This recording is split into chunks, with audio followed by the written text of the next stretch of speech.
Good morning, Lumpal. Good morning, Ajahn Sumedho. So today is Saturday, the 17th of April. Thank you for taking some time to do another question and answer session. My pleasure. Today I'd like to ask you about idealism. How to relate to ideals, how to hold them, and the suffering that comes from relating to them unwisely. Could you say something about that, please? Yeah, so ideals are intellectual, because you can create ideals with thoughts, taking thought to superlative positions, the best, and how life should be, how a perfect wife should be, a perfect husband, a father, a mother, a political system, an economy, and we all have, human beings form opinions based on ideal considerations about how things should be. And but the important thing to realize is that ideals are intellectual, artificial conditions that we create, because the realm we live in, the samsara, or the conditioned realm, is not an ideal realm. Its whole emphasis is on change. Everything's changing. So even though we can imagine ideals, we can't create ideals that have a permanent quality to them. So when we're attached to ideals, we tend to be very critical of oneself. You can be very idealistic about how yourself should be, or how the senior monk should be, or the senior nun should be, and you have ideal reference points, such as in this tradition, Thai forest tradition, you had Lumpur Man, Lumpur Cha as the kind of role models for the Thai forest tradition, and we create ideal monks with these positions that we generate towards various Ajahns who've now passed away. And then we compare everyday modern monks, nuns, lay people with ideals, and of course we end up being critical, and because nobody's an ideal. Life is like this. So in this, in the Buddhist teaching, he was pointing to the way things are, not the way things should be.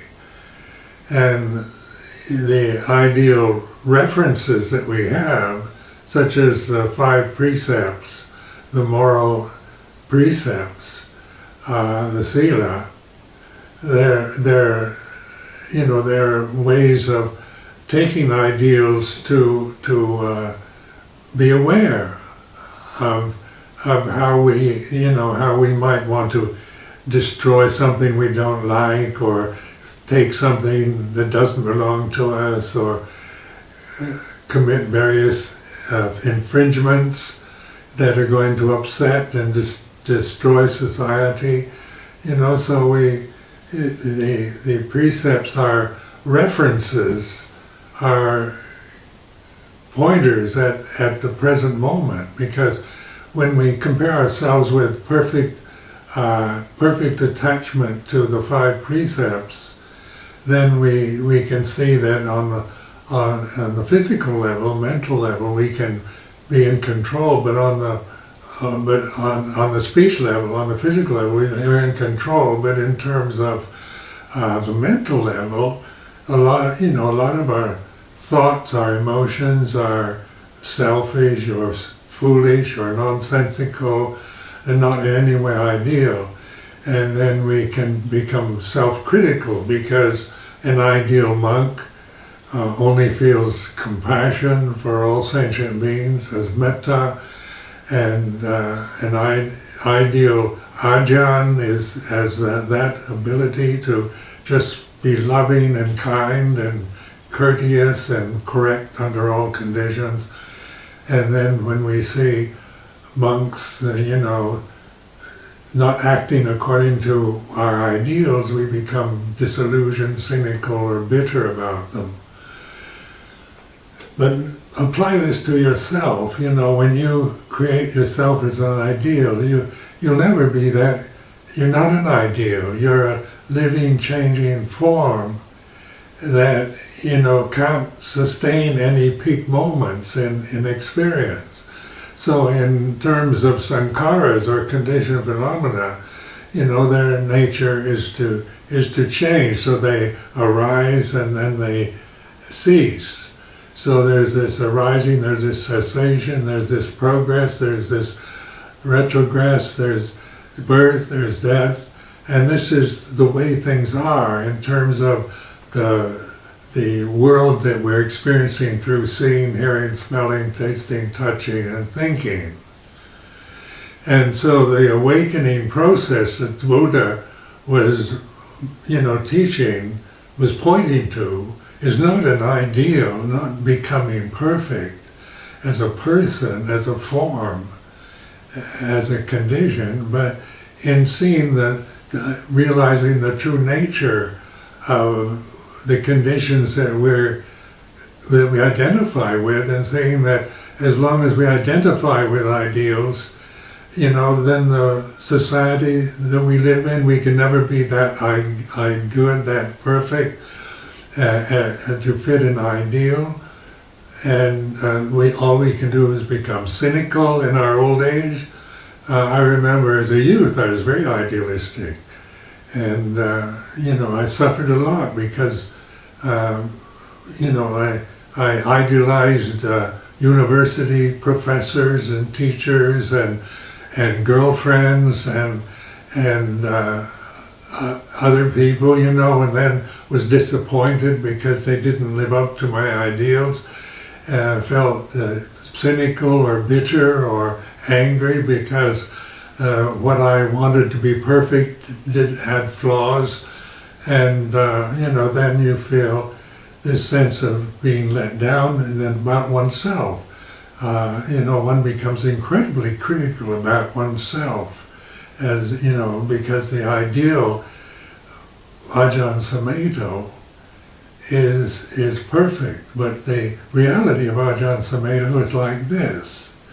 And so in this way of mindfulness, awareness, we begin to investigate an ideal is ideal, it's perfect in terms of thought, taking things to the ultimate peak of perfection. But then in meditation we realize that conditions do reach peak moments. Life can be perfect, seemingly, in some moment in one's life, the perfect marriage, the perfect person, the perfect society, we can feel this sense of elation and jubilation when things reach peak moments in our lives. But with awareness and wisdom, we begin to see that is a peak moment. It can't sustain itself. It has no duration in time. Its nature is to change. So I always use the inhalation, exhalation as an example, such as anapanasati, because when you practice anapanasati, mindfulness of the breath, you can only inhale so far, and then it reaches a peak, and you have to exhale. You can't just keep inhaling, just like the American belief in progress can go on and on and on without regress or disintegration. So the idea that life is going to get better and better, the economy is better and better, the political system is going to get better and better, human beings are going to reach a state of perfection, is idealism. But there's no wisdom in that, because if we cling to that, we're bound to be disappointed. So that's the suffering of the First Noble Truth, the disappointment in attachment to ideals. And in monastic life, living at Wat Pah Pong, at first I idolized the monastery, I idolized Luang Por Chah, and then everything was perfect. And then the second year Wat Pah Pong, I began the kind of honeymoon period had ended, and I became critical. I could see things I didn't approve of, and wondered about why Luang Por Chah chew betel nut. Because in my mind an arahant would never chew betel nut, and that's a very American criticism, because Americans don't chew betel nut. But in terms of reflection, I began to observe this in myself, this tendency to think of an arahant as some kind of perfect ideal person, a person that's perfect. But in terms of Dhamma, persons are not perfect. Personality, Sakya Ditti, is it's subject to change according. It depends on other conditions. When the conditions are right, and the weather's warm and sunny and everybody's smiling and looking happy and saying life is wonderful, it seems perfect. But then, it can turn bitter cold, rainy, freezing, and a lot of people criticizing, complaining, demanding, and then everything seems imperfect. Where with the mindfulness and wisdom, we're aware that when things are peak moments like this, we're not denying that. We have peak moments in samsara where life is beautiful and wonderful, but but it can't sustain itself on that level because of other conditions changing, such as now in modern life, in the news and the media, you hear about climate change and the COVID-19 pandemic, and these things are not ideals. Climate change is not what we want or idealize for the planet or for the universal system. Climate change is an unknown, threatening, frightening condition that we're subjected to. And of course, we want to deny, we don't want the climate to change because we're used to the climate being like it is. But climate is subject to change. That's its nature. It can't sustain itself in the way that it's been for us in our lifetime. When you kind of reflect on the history of planet Earth, it's subject to all kinds of disasters and change that to us are just past history, and human beings had nothing to do with it. And now the modern media blame the human beings for climate change, because we have dominated planet Earth, overpopulating it, using its resources for our own needs and desires and wishes. And so, in terms of the reality of understanding climate change or the COVID pandemic, is it isn't the way it is at this time. This very word climate change makes you feel a certain way. Whether you want to deny it, you can be aware of there's no such thing happening. You can believe in all what the scientists say, but you still don't know, because in everyday experience, most of us aren't experiencing any dramatic changes. But in terms of pandemic, these are, this is affecting the whole planet. It's not just an American problem or a Chinese problem. And so, it concerns everybody, and it's frightening because You listen to the news every morning, you hear about how many thousands have died from COVID-19 pandemic virus, and that seems like an awful lot of people, just being dying from just this mysterious virus that you don't quite know where it exists or how it manifests itself in our bodies. So, but what we can be aware of is we don't know. COVID pandemic right now at this moment is like this. It's a thought in the mind, and it brings up an emotion, and you can be aware of that. An emotion is not, you don't have ideal emotions. Emotions are, reactions to conditions. So, you can form, opinions about ideal emotions, but their ideals are not emotions. Emotions are feeling, it's like this, feeling fear, loneliness,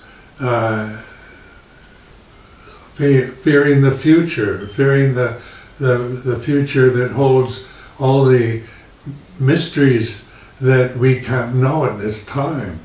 Anything could happen, anything you imagine is possible. So in wisdom and mindfulness and wisdom, we realize this. We don't know. This present moment can only be this way at this moment. It's like this. I can only feel this way at this moment. It's like this.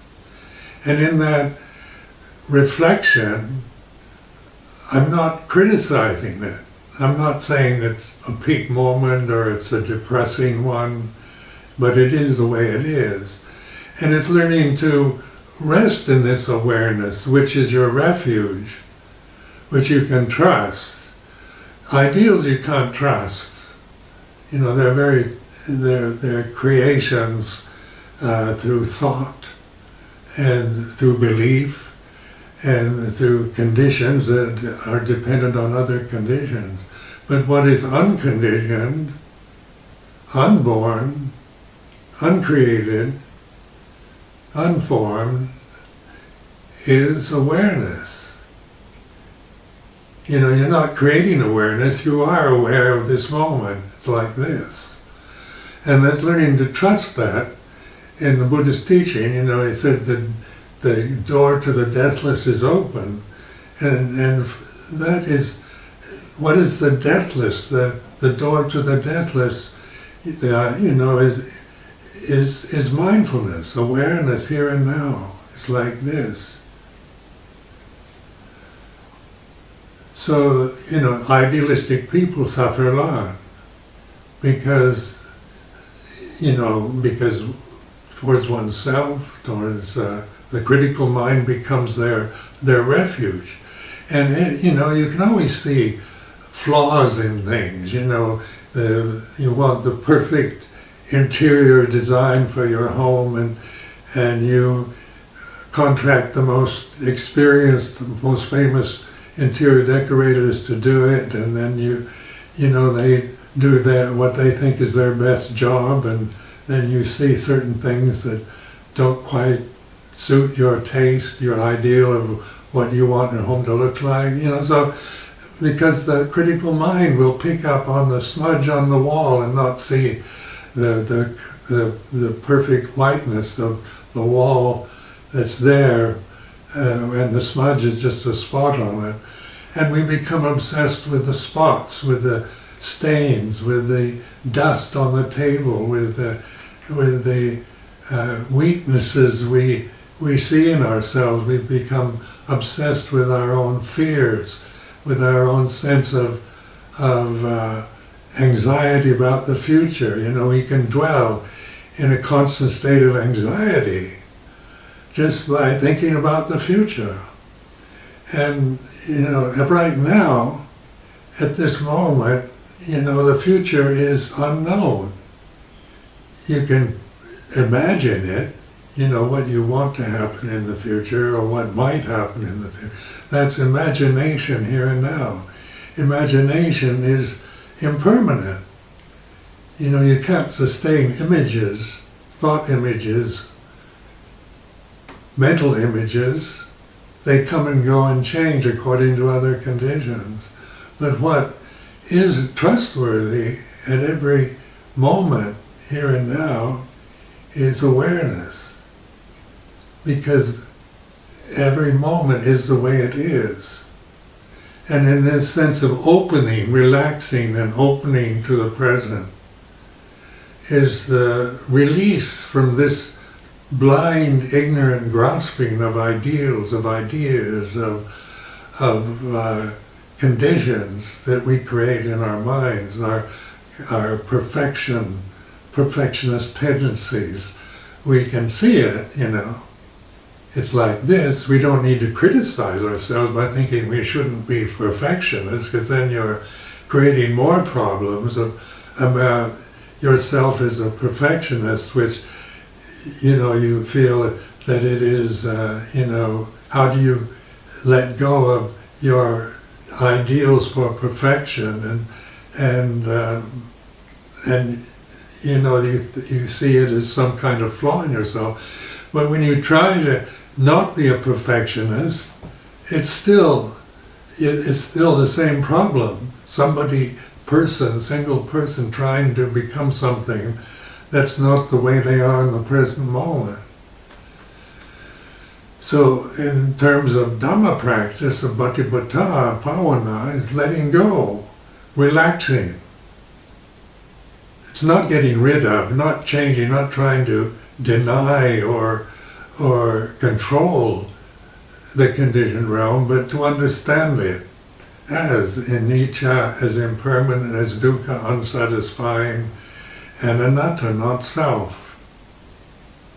So these three characteristics are very helpful in reflection, because that's what all conditioned phenomena have in common.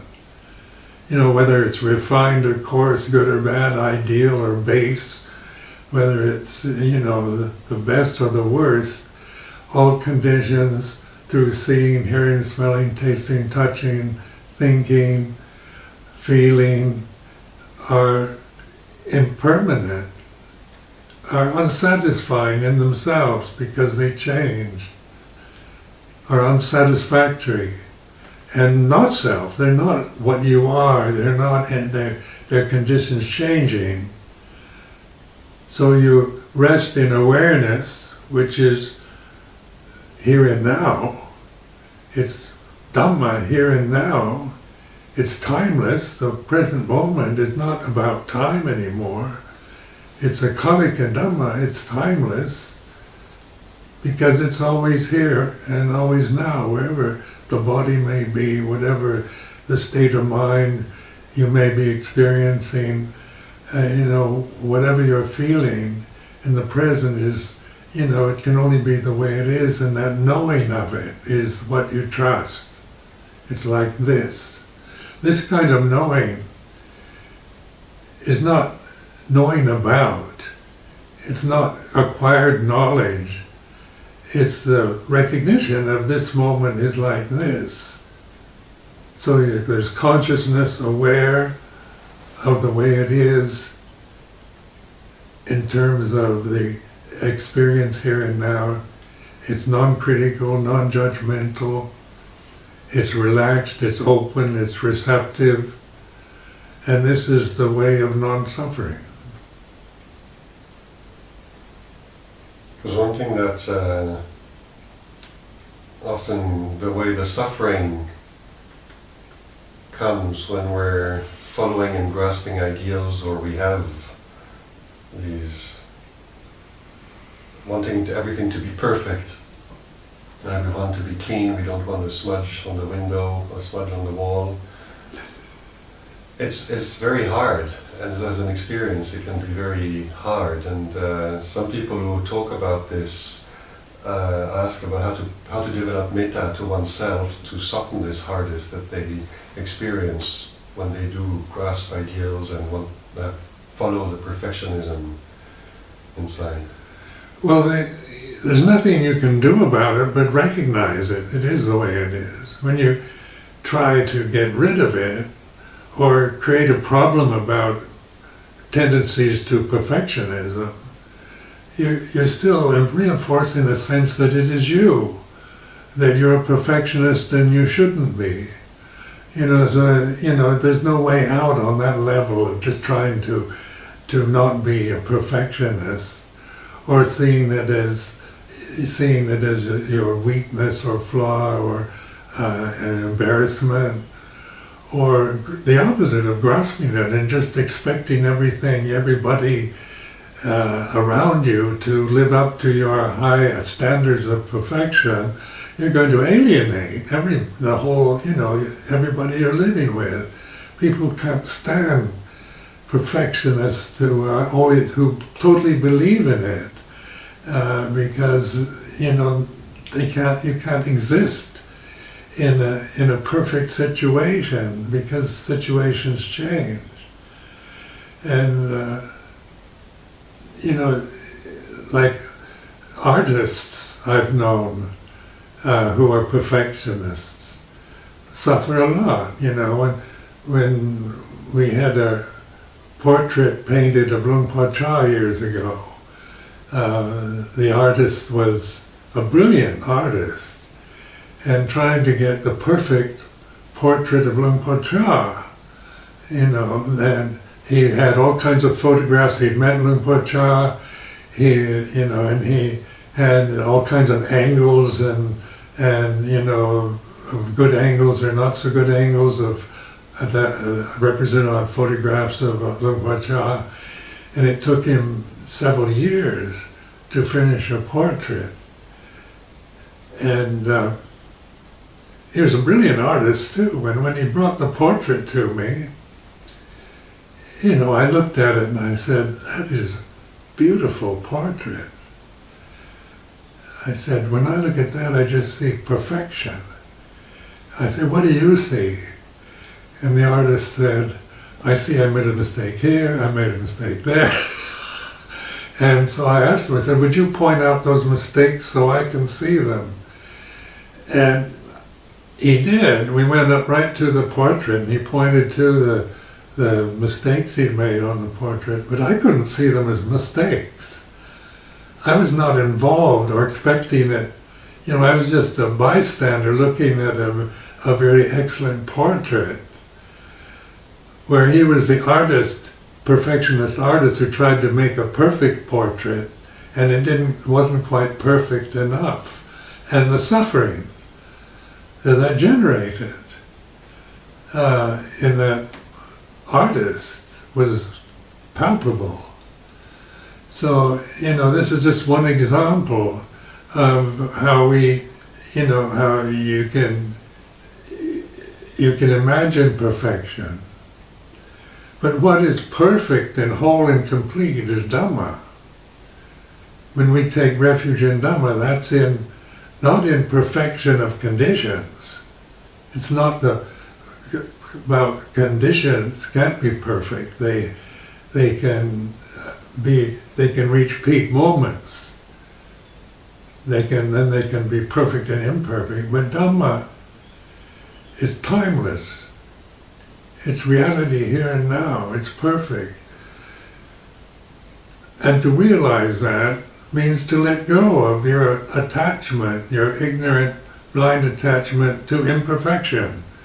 So that's what bhavana is all about, seeing through the illusions you believe in, you create, your views, your opinions, the sense of yourself as a separate individual person, your personality, is a condition. It's not what you really are. It's a condition that you've acquired after birth. And it's through this letting go of desire, this release, which is not a destruction. It's not like getting rid of desire, but understanding desire with wisdom, seeing that it is a condition arising and ceasing. And knowing this for yourself, it's bhajitang, which is Pali word for to be experienced individually. You have to realize this yourself. The Buddha, presented the directional signs very skillfully in his teaching on the Four Noble Truths, in his reflections on dependent origination.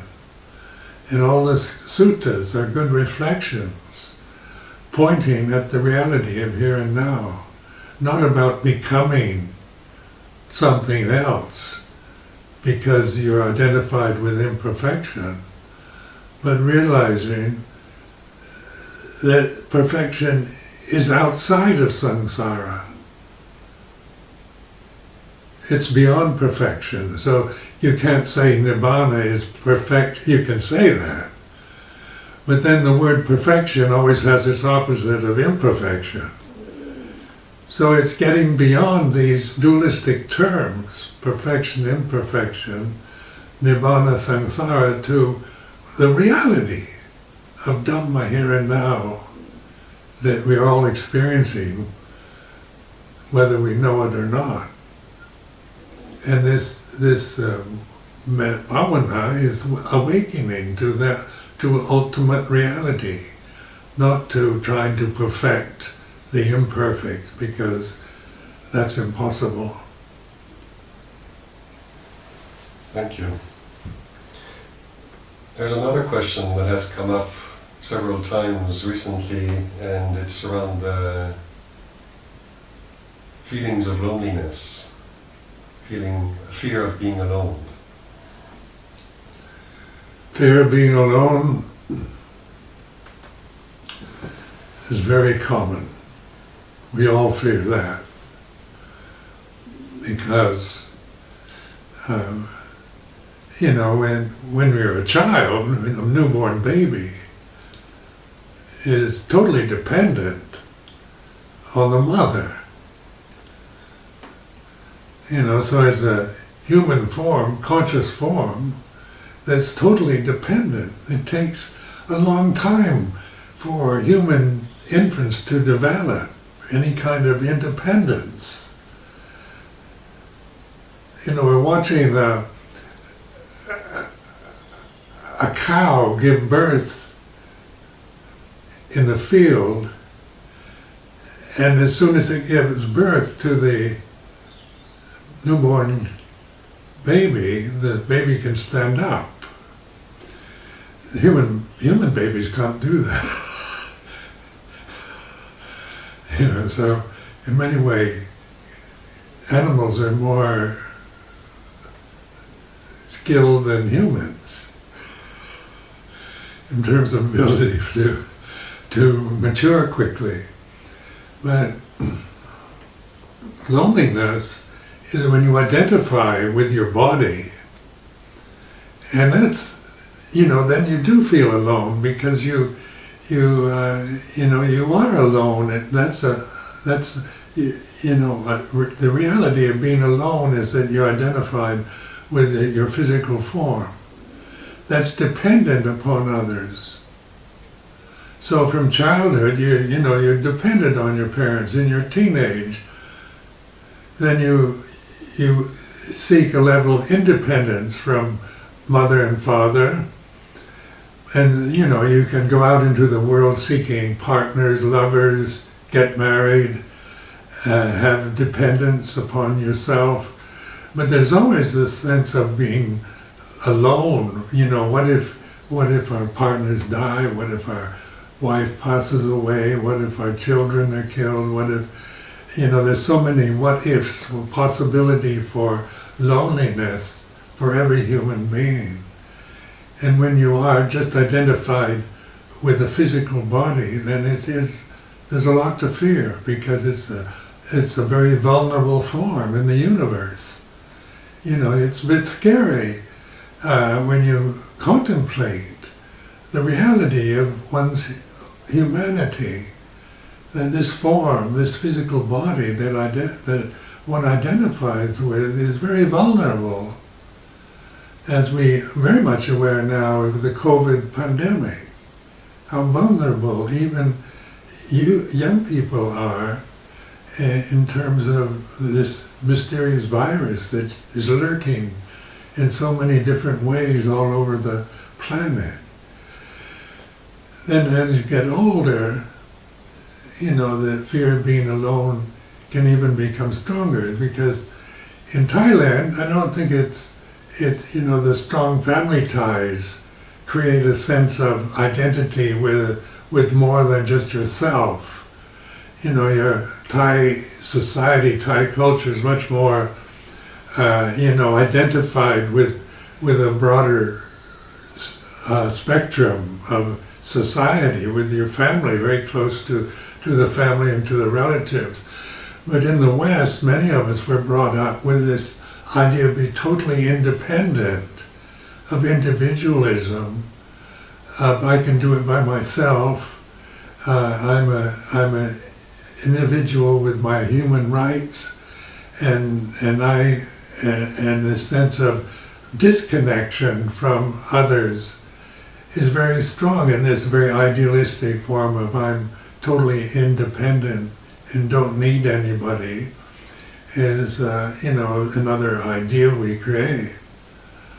And so when we grow older, we don't create the conditions where we have a sense of belonging to a wider spectrum of society, to a family, to a group, to a tribe, to a religion.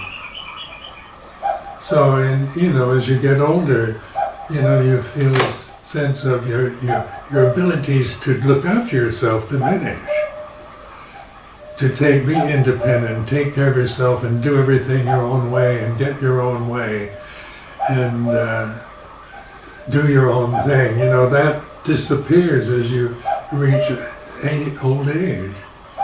You can't see as well, can't hear as well, can't walk as well. You do need help. And of course they've got care homes now where old people are incarcerated, locked away in old people's homes, living very separate lives. Some have families that come and visit. And so this creates this sense of, being very much alone, and loneliness is not a problem really if you look at it with awareness and wisdom. Because it is a kind of fear of who am I if I don't have friends, if I don't have people around me, if I don't have family, if I don't have husband or wife or children, if I'm just independent old man living on my own without wisdom, without understanding Dhamma. That is rather scary. You want to take to drink or drugs or suicide, anything to relieve oneself of this incredible burden of an old form that is lonely and lost in a vast universe. Those are very forlorn, very depressing images. But but loneliness, in terms of monasticism, we've all experienced it. Because even as a monk, you feel lonely. You don't have the hugging, warmth relationships that families have.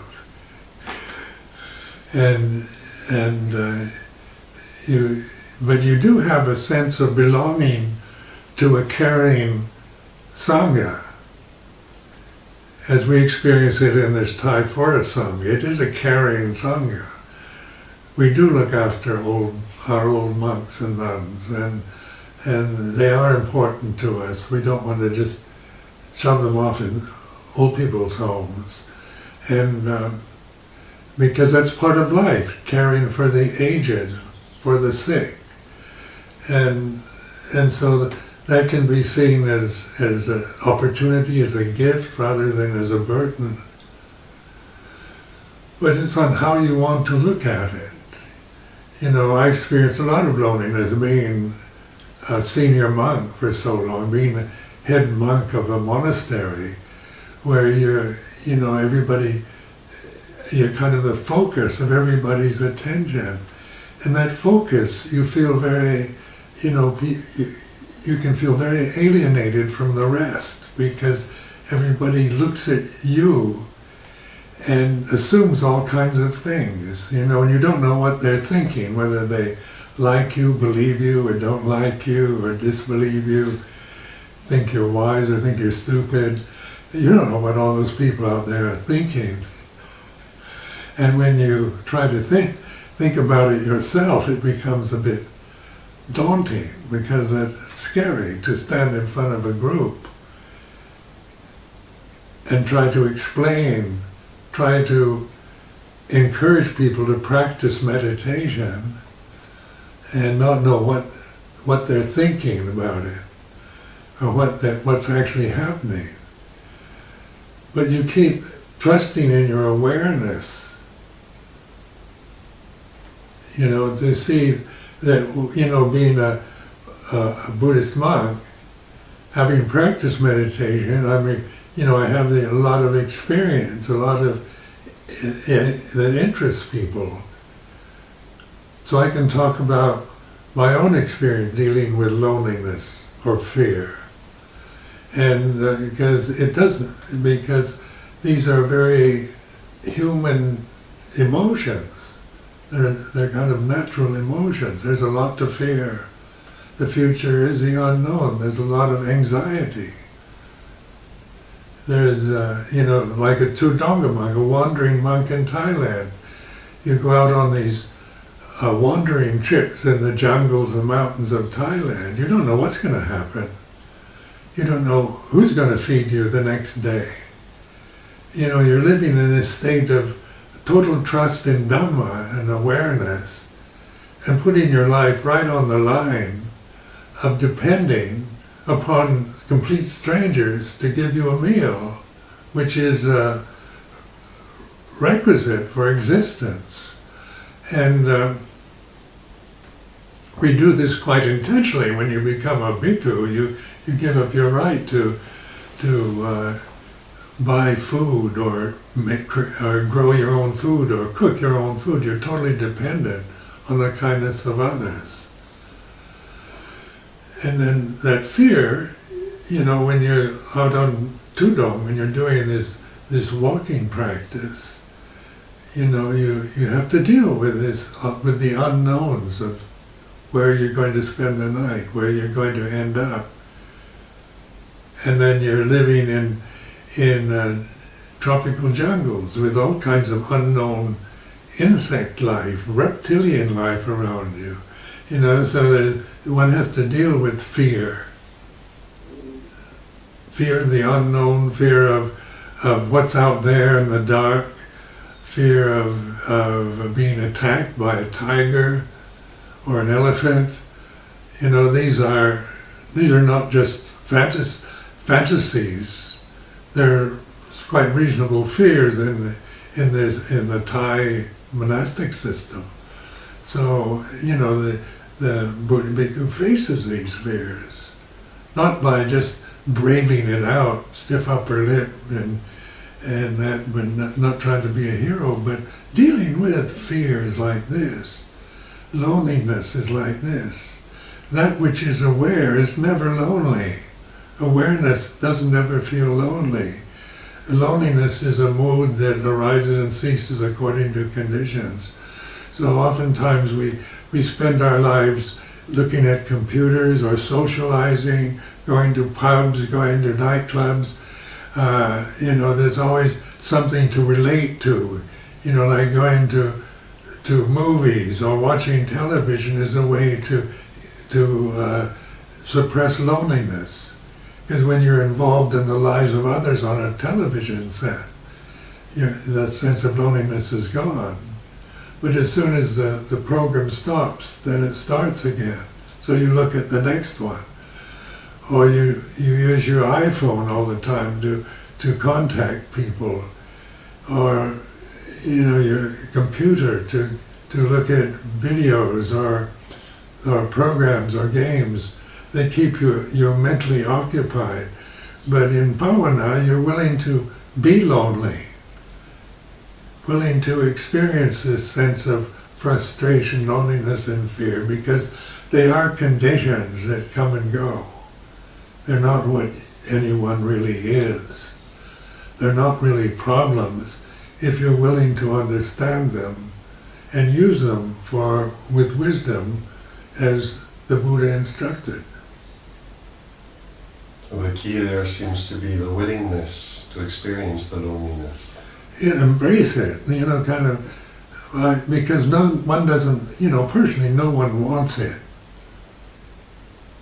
So, your maybe personal tendencies are a lifetime of suppressing fear and loneliness by seeking endless distractions.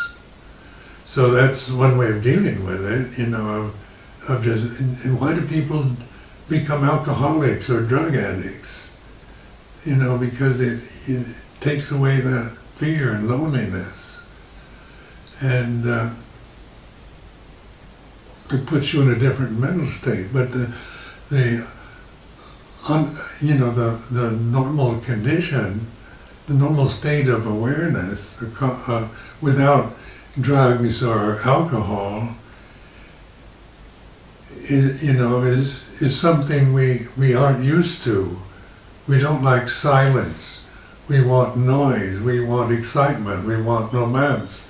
We want adventures, explorations of dangerous situations. Why do people climb rocky cliffs? Why would you want to do that?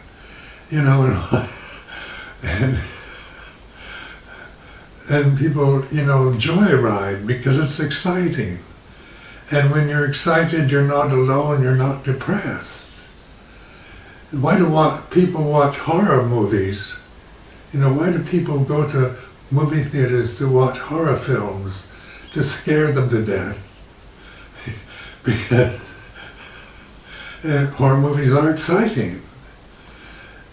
And that kind of fear is not terribly threatening because it's on a screen. But when you're all by yourself, in the dark, and then there's no light, no television, no one to talk to, no iPhone to use, nothing to eat, nothing to do, what happens? And you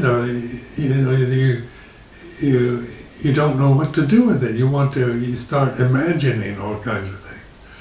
Like I've seen people through meditation techniques go crazy when they're left alone too long by themselves, when there's a sense of isolation, because their minds just go wild. They don't know what to do with it, except the crazy thoughts and fears and anxieties and anger and resentment arise when you're not distracting yourself from it.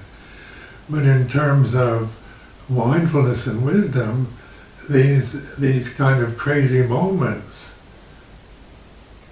these kind of fears, see them as psychological release opportunities. There's absolutely nothing to fear in awareness. Awareness is aware of fear, but awareness is never frightened. And so to separate, awareness is aware of fears like this. So in welcoming fear is just an upaya or a skillful means to generate that willingness to accept something you don't want, that you've always resisted and resented. And suddenly your relationship to fear or loneliness is one of receptivity. It is a condition. You've developed patience. You're allowing it to be what it is. You're not trying to get rid of it or exaggerate it. And it is a sankhara. It is a condition. It is something that comes and goes according to other conditions. And what is aware of the coming and going? What is aware of They're rising and ceasing. Doesn't arise and cease. Like anapanasati, awareness doesn't arise and cease with your inhalation. Your body inhales and exhales. Awareness is aware of the rising is like this, the cessation is like this.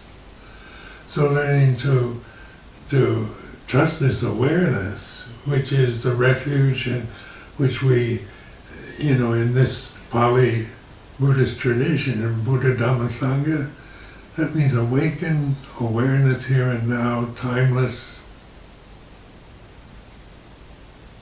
Come and see. Investigate this. See this for yourself. Know this for yourself. Not just believe what the Buddha said in the scriptures, but it's for investigation. And that's the whole thrust of Buddha Dhamma. What's so attractive about it for modern humanity is that it encourages investigation. It's not a belief system. So when we talk about fear, facing fear, it's not me as a person facing fear, but it's about fears like this. Not putting me in the position of being frightened, but willing to accept something that I've never accepted before, that I've always resisted or reacted to, and to realize it ceases. Because when you're frightened and you're just reactive to it out of habit, you think it's never going to cease. People are haunted by their fears, by anxiety, because they never recognize what it is. So it always is reviving itself, and the only way to get rid of it for many people is to distract yourself from it with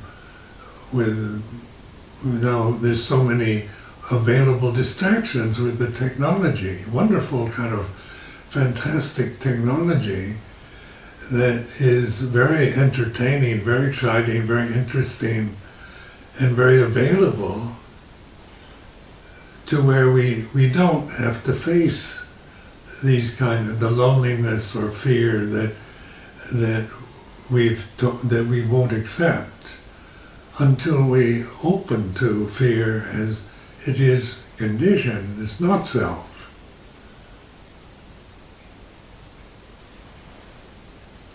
Thank you.